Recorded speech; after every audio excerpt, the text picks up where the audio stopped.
Good morning, all of you. This is Tarang, and we are solving questions of the chapter Coordinate Geometry.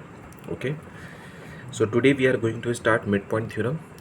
So suppose that we have one point. मान लो एक point है हम लोगों के पास जिसका abscissa x1 है और ordinate y1 है.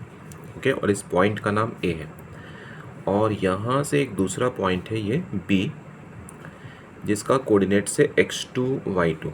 ओके, और इस लाइन सेगमेंट के बीच का पॉइंट हम लोगों को निकालना है. मान लो ये c है जो इसके बीच का पॉइंट है और c का कोऑर्डिनेट है x, y. ओके, अगर नॉर्मली दो नंबर दिया हुआ रहता है तो दो नंबर के बीच का नंबर, जैसे कि मान लो एक नंबर लिखा हुआ है 2 और एक लिखा हुआ है 4, इन दोनों के बीच का नंबर निकालना है तो क्या करना होता है, दोनों को प्लस करके 2 से डिवाइड कर दो तो आ जाएगा 4 + 2 6, 6/2 मतलब 3 आ गया. ओके, क्योंकि 2 और 4 के बीच में है. वैसे ही अगर मान लो कोऑर्डिनेट्स गिवन है और लाइन सेगमेंट का मिड पॉइंट निकालना है 2D में तो क्या करना पड़ेगा, x = x1 + x2/2 और y = y1 + y2/2. हो गया. अब देखते हैं इससे रिलेटेड क्या क्या क्वेश्चन हो सकता है. जैसे कि मान लो एक सर्कल है. ओके, और सर्कल का एक डायमीटर गिवन है.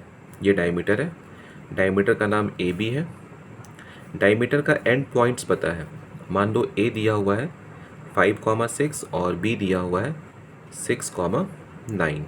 ओके, और हम लोगों को बताना है कि सेंटर का कोऑर्डिनेट्स क्या होगा. तो थोड़ी देर के लिए मान लो कि सेंटर का कोऑर्डिनेट्स x, y है. तो हम लोगों को पता है कि डायमीटर का ये मिड पॉइंट सेंटर होता है, सेंटर मिड पॉइंट होता है. इसका मतलब हम लोग यहाँ पर x और y निकालने के लिए मिड पॉइंट लगा सकते हैं.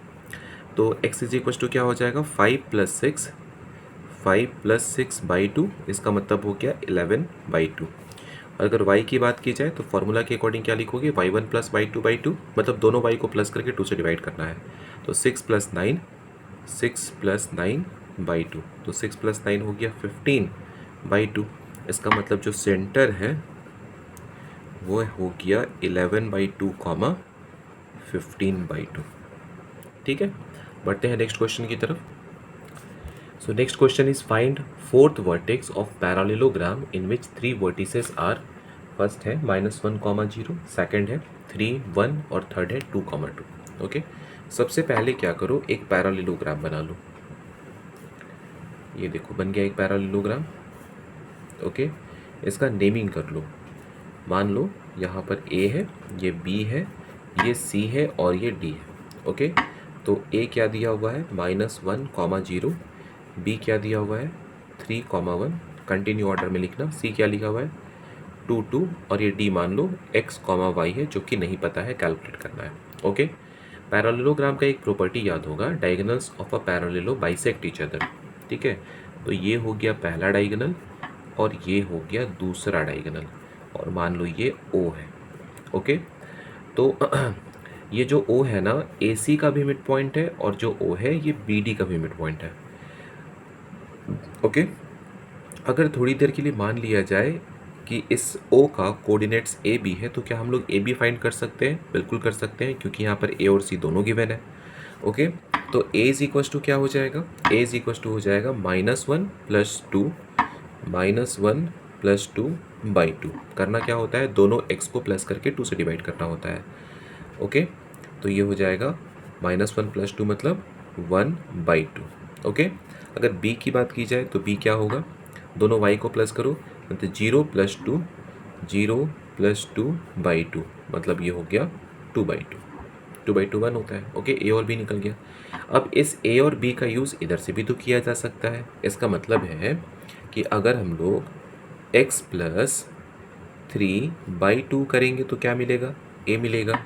और अगर y + 1/2 किया जाएगा तो b मिलना चाहिए.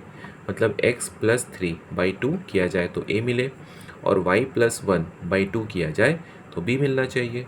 ओके, अब हम लोगों ने a और b का वैल्यू पुट करना है. तो a हम लोगों ने कैलकुलेट करके रखा हुआ है, a = 1/2, y + 1/2 अपने प्लेस पर है और b कितना है, 2/2. देखो नीचे से ये 2 कट गया, यहाँ से भी 2 कट गया, तो क्या मिला, x + 3 = 1 और यहाँ पर y + 1 = 2. ओके, अब 3 को राइट साइड शिफ्ट करोगे तो क्या होगा 1 माइनस 3 मतलब -2, और यहाँ पर y is equal to 2 minus 1 मतलब 1। ओके, तो इसका मतलब जो फोर्थ वर्टेक्स है वो क्या हो गया -2, 1, ये निकल गया इसका आंसर। ओके, तो इस वीडियो में बस इतना ही। इससे रिलेटेड बाकी क्वेश्चंस हम लोग नेक्स्ट डे देखेंगे। ओके।